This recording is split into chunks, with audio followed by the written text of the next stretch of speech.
Hello बच्चों, last video में class 6 geography lesson 1 the earth in the solar system में हमने पढ़ा था तारों के बारे में कि किस तरह से टिमटिमाते हुए तारे रात के अंधेरे में बहुत अच्छे नज़र आते हैं। और हमने फुल मून के बारे में पढ़ा, न्यू मून के बारे में पढ़ा, सेलेशियल बॉडीज़ के बारे में पढ़ा। और ये सेलेशियल बॉडीज़ जो हैं वो स्टार्स होते हैं और जो सूरज है वो भी एक सितारा है। और किस तरह से ये जो तारे होते हैं वो उनमें से बहुत सारे जो तारे हैं वो सूरज के जितने बड़े होते हैं, लेकिन क्योंकि वो हमसे बहुत दूर है इसलिए वो हमें छोटे नज़र आते हैं। अब हम इस लेसन का सेकंड पार्ट आज पढ़ेंगे, तो चलिए शुरू करते हैं। You must have noticed that all objects look smaller when seen from a distance. आपने ये बात नोटिस की होगी कि जब हम कोई भी चीज़ दूर से देखते हैं तो वो हमें छोटी नज़र आती है। How small an aeroplane looks when it is flying at a great height. जब हम आसमान में कोई एरोप्लेन जाते हुए देखते हैं तो वो हमें दूर से बहुत छोटा नज़र आता है, लेकिन प्लेन जो रियलिटी में होता है बहुत बड़ा होता है, लेकिन दूर से देखने पे हमें वो छोटा नज़र आता है। While watching the night sky, you may notice various patterns formed by different group of stars. अब रात के समय आप जब आसमान में देखते हैं तो आपने नोटिस किया होगा कि बहुत सारे जो स्टार्स के ग्रुप्स होते हैं वो अलग अलग पैटर्न यानी डिज़ाइन बनाते हैं। These are called constellations. ये जो पैटर्न्स होते हैं, स्टार्स के बनाए हुए पैटर्न्स होते हैं, इसे कॉन्स्टलेशन कहते हैं, यानी कि नक्षत्र। कॉन्स्टलेशन का मतलब होता है नक्षत्र। उर्सा मेजर और big bear is one such constellation. जो उर्सा मेजर है और बिग बेयर है वो ऐसे ही नक्षत्रों में से एक है।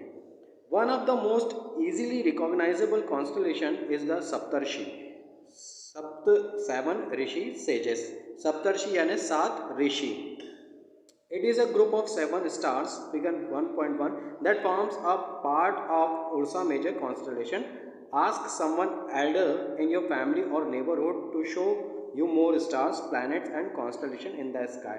तो जो उर्सा मेजर और बिग बेयर है वो नक्षत्र हैं जो कि आसमान में सितारों के बनाए हुए होते हैं, जिनमें से बहुत आसानी से जो हमको नज़र आता है वो है सप्तर्षि।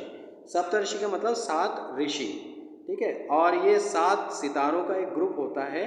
हम फिगर नंबर 1.1 में देख सकते हैं, ये जो आप देख सकते हो ये 7 स्टार्स है, 7 स्टार्स है जो कि हम सप्तर्षियों के नाम से जानते हैं, ठीक है ना। ये नक्षत्र है। आप घर में किसी भी बड़े से पूछ सकते हैं, बोल सकते हैं जो आपके घर में बड़ा है उससे कह सकते हैं कि वह आपको जो आसमान है उसमें और भी नक्षत्र दिखाए, ठीक है।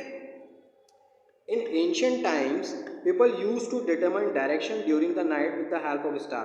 प्राचीन समय में रात के समय जो लोग होते थे वो डायरेक्शन यानी दिशाओं का पता कैसे लगाते थे?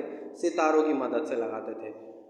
The north star indicates the north direction. जो नॉर्थ स्टार है वो नॉर्थ डायरेक्शन के बारे में बताता था। It is also called the pole star. North star को पोल स्टार भी कहते हैं। It always remains in the same position in the sky. यह आसमान में हमेशा एक ही पोजीशन पे रहता है, कभी भी अपनी पोजीशन चेंज नहीं करता।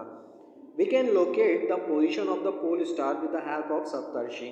हम जो पोल स्टार है उसकी लोकेशन और उसकी पोजीशन को किस तरह से जान सकते हैं? सप्तर्षियों की मदद से।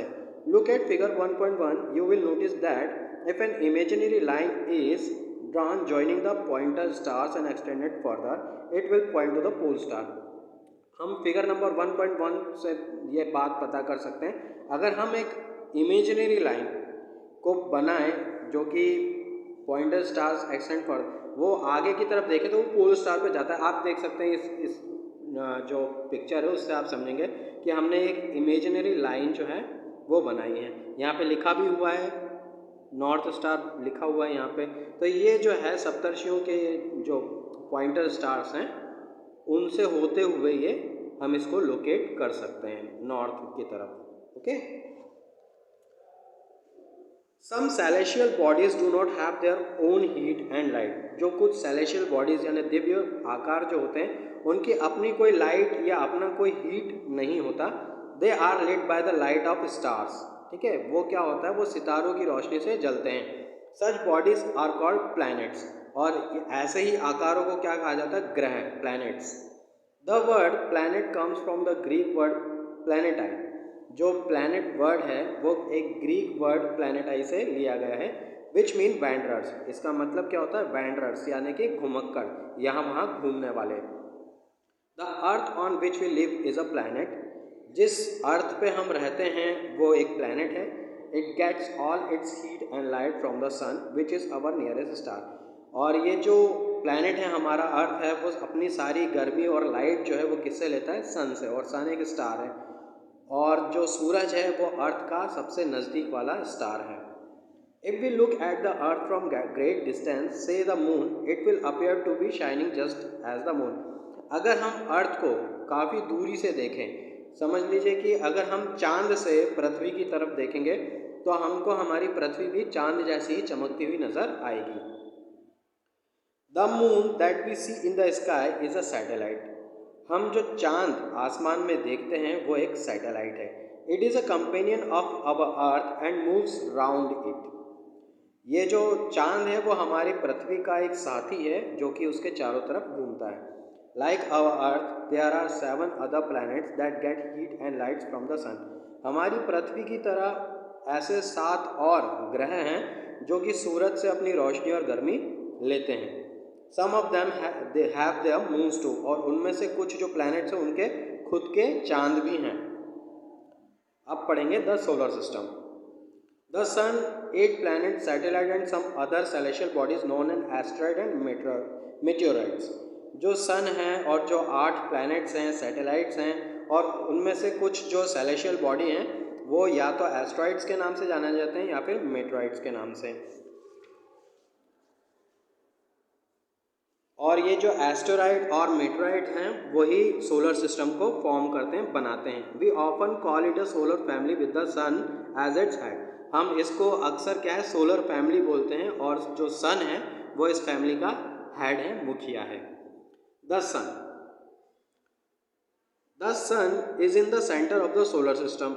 जो सूरज है वो सोलर सिस्टम के सबसे सेंटर में है। It is huge and made up of extremely hot gases. सूरज जो है वो बहुत ही विशाल है और बहुत सारी गर्म गैसेस से बना हुआ है। It provide the pulling force that binds the solar system. ये जो है प्रोवाइड, जो सूरज है वो पुलिंग फोर्स को प्रोवाइड करता है जिससे कि सारे सोलर सिस्टम बंधे हुए हैं। ठीक है। The sun is the ultimate source of heat and light for solar system. जो सोलर सिस्टम है उसके लिए जो हीट और लाइट का जो सबसे अल्टीमेट सोर्स है वो क्या है? सूरज, सन। But that tremendous heat is not felt so much by us because despite being our nearest star, it is far away from us. The sun is about 150 million kilometer away from the earth. अब अर्थ के सबसे नज़दीक जो तारा है वो क्या है? सन है। और सन बहुत गर्म होता है, बहुत चमकदार होता है, लेकिन फिर भी इसकी ज़्यादा गर्मी और ज़्यादा चमक हमें ज़्यादा नहीं मिलती है क्योंकि ये हमसे बहुत बहुत ज़्यादा दूर है। जो ऐसा माना जाता है कि जो सन है वो अर्थ से 150 मिलियन किलोमीटर दूर है। अब हम पढ़ेंगे प्लैनेट्स के बारे में। There are 8 planets in our solar system. In order of their distance from the sun, they are Mercury, Venus, Earth, Mars, Jupiter, Saturn और Uranus and Neptune। जो 8 planets हैं सोलर सिस्टम में, 8 planets है, और अगर उनको ऑर्डर में रखा जाए, सन से दूरी बनाए हुए अगर उनको ऑर्डर में रखा जाए तो वो क्या है? सबसे पहले मरकरी, फिर वीनस, फिर अर्थ, फिर मार्स, जुपिटर, सैटर्न, यूरेनस और उसके बाद नेपच्यून। अब इनको याद रखने का एक बहुत ही ईजी तरीका यहाँ पर दिया हुआ है। ठीक है। An easy way to memorise the name of the planets in order of their distance from the sun is. अगर हमको ये याद रखना है कि सन से सबसे नज़दीक ग्रह कौन सा है, सबसे और दूर कौन सा है, तो उसको हम इस एक सेंटेंस के तरीके से उसे हम जान सकते हैं। My very efficient mother just serve us nuts. Okay, तो अब हम इसको अगर पढ़ेंगे तो कैसे? M for Mercury, then Venus, then Earth, then Mars, then Jupiter, then Saturn, then Uranus, then Neptune. तो इस तरह से हम इस सेंटेंस को अगर याद कर लेंगे तो उसके कैपिटल लेटर्स जो है, फर्स्ट लेटर्स जो हैं, उसके हिसाब से हम जो सूरज से कौन सा ग्रह सबसे दूर है, कौन सा सबसे पास है, इसे हम याद कर पाएंगे। All the 8 planets of the solar system move around the sun in fixed path. ये जो 8 प्लैनेट्स हैं सोलर सिस्टम के, वो सूरज के चारों तरफ अपने अपने रास्तों पे घूमते हैं। इन सभी प्लैनेट्स के अपने अपने रास्ते जो हैं वो फिक्स हैं और वो उसी रास्तों पे घूमते हैं। These paths are elongated. They are called orbits. ये जो रास्ते हैं ये बंधे बंधाए होते हैं और इनको हम क्या कहते हैं, ऑर्बिट। ठीक है, अपने अब हर प्लैनेट का अपना अपना एक ऑर्बिट होता है और उसी ऑर्बिट में वो प्लैनेट जो है वो सन के चक्कर लगाता है।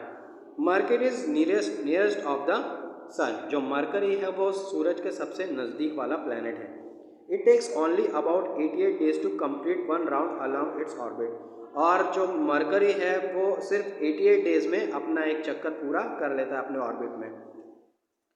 Venus is considered as earth's twin because the size and shape are very much similar to that of the earth. जो वीनस जो है उसको अर्थ की ट्विन यानी जुड़वा बोला जाता है, हमारी पृथ्वी का जुड़वा बोला जाता है, क्योंकि इसका जो साइज़ है और जो शेप है वो काफ़ी कुछ अर्थ जैसा ही है।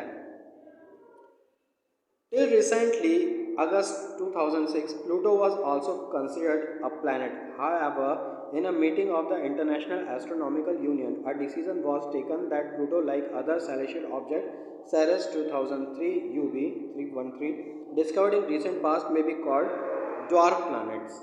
यानी कि हाल ही में अगस्त 2006 तक प्लूटो जो है कि पहले उसको एक ग्रह माना जाता था प्लूटो को, लेकिन जो इंटरनेशनल एस्ट्रोनॉमिकल यूनियन की जो मीटिंग हुई थी उसमें यह फैसला किया गया कि प्लूटो जो है वो बाकी सेलेशियल ऑब्जेक्ट्स की तरह ही उसको जो है एक ड्वार्फ प्लैनेट माना गया।